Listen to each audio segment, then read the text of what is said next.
Why did your apparel company succeed, and why do other apparel companies not succeed?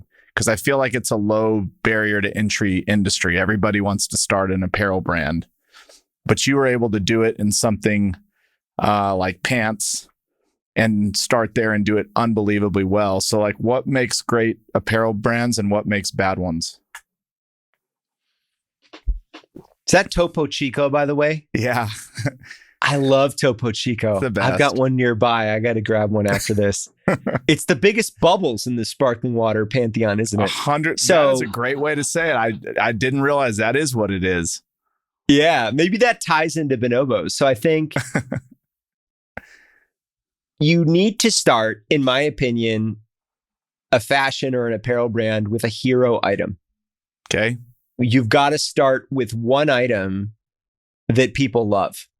And only if you get that right do you earn the right to the collection or the rest of the wardrobe or the outfit or whatever. So whenever I see someone launching a brand with like a collection, I worry, because you got to get one thing right and be known for one thing.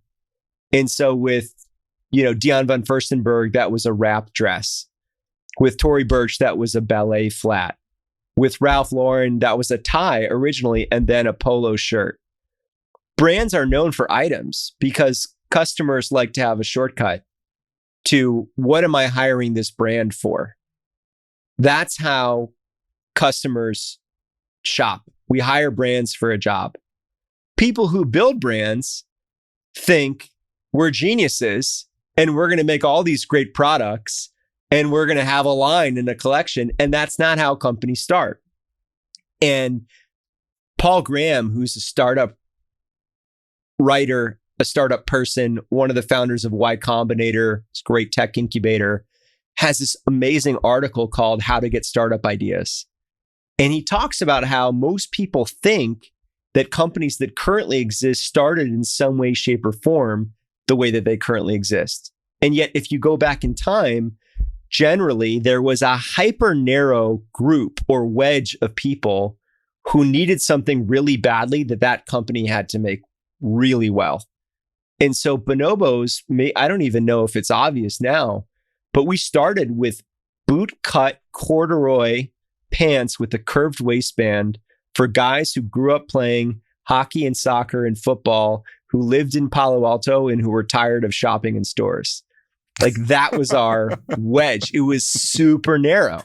And it turns out that in Northern California, 21 whale stretch corduroy is awesome because you can wear it when it's 80 degrees in the middle of the day to class, and you can keep it on when the temperature plummets to 50 at night.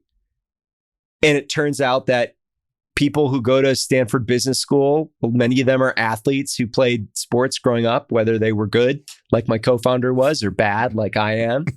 And so having this athletic cut that fits around your seat and your thighs, but then still has kind of trim fit through the waist, appealed to those folks. And then we had this channel innovation of, rather than selling in stores, we're going to sell direct. Well, the truth of that is no stores would have taken us, right? Like who, you think Barney's or Nordstrom is going to carry a quote unquote fashion line from two idiots at Stanford Business School who are designing colorful corduroy pants? There were all these gatekeepers that decide in the fashion industry who succeeds and who doesn't. GQ magazine, such and such a wholesale, Bloomingdale's. We didn't have any of those relationships. We didn't know anything about that. So we were just dumb enough to say, let's just sell them online. Let's sell them on the internet. And it was 2007. It was before Amazon had launched apparel. It was at a time where people assumed that soft goods would not be sold online. And then we were inspired by this guy, Tony Hsieh from Zappos, who rumor was selling $100 million worth of shoes on the internet, which is the size, which is something where you feel like you got to try on the sizes of anything. Footwear, you got to try it on, right? Well, no, it turns out if you have free shipping both ways and 365-day returns, turns out you can sell footwear online, right? And now who's the biggest clothing retailer in the country? It's Amazon. They passed Macy's at 16 billion of apparel sales about 3 years ago, and no stopping them now. So it was focused on a hero item, super narrow customer demo, selling to those people out of Trader Joe's grocery bags directly in person, and then a channel innovation of launching on the internet with great customer service. And so we always thought about what we were building not as a pants brand, but as a menswear experience that was a bundle of great apparel and great customer service. And I can remember when I first pitched an investor, I was on that storied road, Sand Hill Road, talking to a former venture capitalist who is now a professor at Stanford. And I showed him a page in our deck, slide deck, that said pants, shirts, suits, personal care, and it had a timeline. And he said something great. I can remember the way he said it, where he was sitting and he goes, I don't want to hear about any of that until you're selling $10 million worth of pants. Okay. And he understood that you got to get one thing right. And so that leads to the last factor, which is we had unfair access to capital. Most people who are starting a fashion business, no one wants to give them money for that because they know fashion is hard. It's like starting a restaurant or an airline. Who wants to invest in someone starting a fashion business? Yeah. And we, because we were coming not from the fashion industry, but coming from consulting in private equity and the world of business school and finance and all that, we were able to persuade people to give us angel checks. And that first $750,000 that we raised from mentors and friends and family and colleagues, that's unusual to be able to get that kind of money for a clothing company.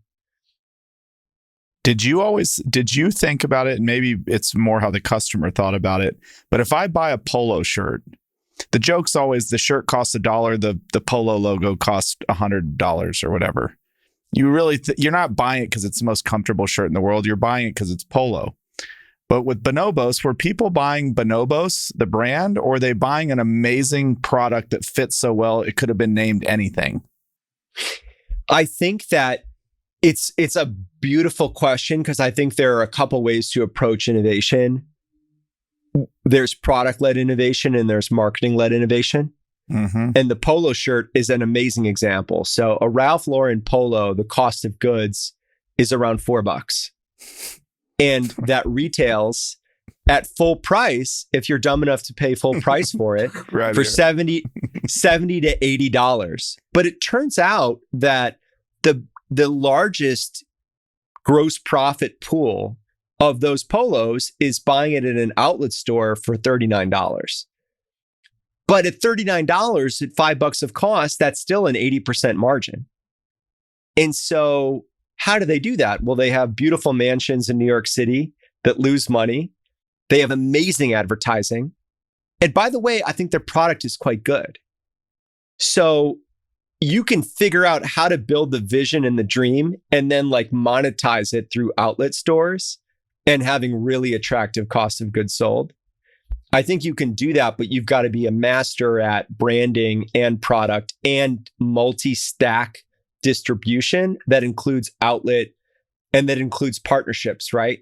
So Ralph Lauren, the company, a lot of the money is made through, sub-brands like Chaps at Kohl's and American Living at JCPenney. These brands have changed over time, but that's kind of like the paradox of it, is that the money is at the accessible price point stuff that goes mass. The stuff that looks amazing, Purple Label. I was looking at Purple Label suits last night. Yeah, it's like thousands and thousands of dollars. And if you want to check one out, you're going to a beautiful, 25,000 square foot store in Chicago that has a restaurant. It's this genius creation of the image and then monetizing that image with more accessible stuff that's further and further down the price point chain. If you're starting something from the beginning, it's very unusual that you would be able to cultivate and create that image fast enough to ever even have a shot. So I think for Bonobos, we had to lead with product innovation. I don't think the company would exist if my co-founder hadn't been a genius who figured out that you got to curve the waistband of a men's pant to enable it to fit right through the seat and the thigh. His whole thing was he would buy a size 34 to fit his thighs and then tailor the waist to 32 so it wasn't too big in the waist and wasn't too boxy. And then he was like, screw it, I'm done paying for alterations. I'm just going to make pants that have that cut. And I think then he understood how to make the product its own marketing by doing this great colorful fabric with these peek-through liners in the back pocket which was like a conversational wink. And that's also key to branding, right? Generally, it's a logo, right? Tory Burch ballet flats cost $2 to make and sell for $200. Why? Because there's a really beautiful gold thing that says, I paid $200 for this, right? It's a status symbol as well, which is the brand icon. But I think it probably was a comfortable shoe as well. So I think it's both. I think the great brands are great at both product and marketing. Let's take Nike. But at the beginning, how did Phil Knight talk about getting Nike going? Because he innovated with this running coach from the University of Oregon, and they actually built a shoe that was great for runners. So there's no getting around that at the beginning. Yes. So I think you probably just answered this question.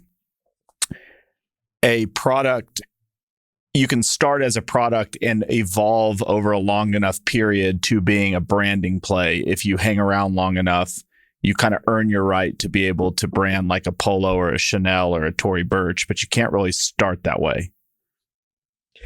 I think that's true. And I think part of it depends on whether the brand is bootstrapped or funded. So I think if you're bootstrapping it, the ability to spend money on marketing comes later because you need to fund your marketing with operating profit. If you're able to raise outside money, then you can actually market the heck out of your brand before you've earned the right. And for my part, I don't actually think that's healthy. I pioneered that model and I think it's a bad idea because it's better to take longer and do it in a way where you know the product justifies the marketing investment. It's better to own more of your company than to take all the dilution from these investors. And it's best to not pretend like a retail company is a technology company. So I think I wish I could go back to 2007 and tell myself that.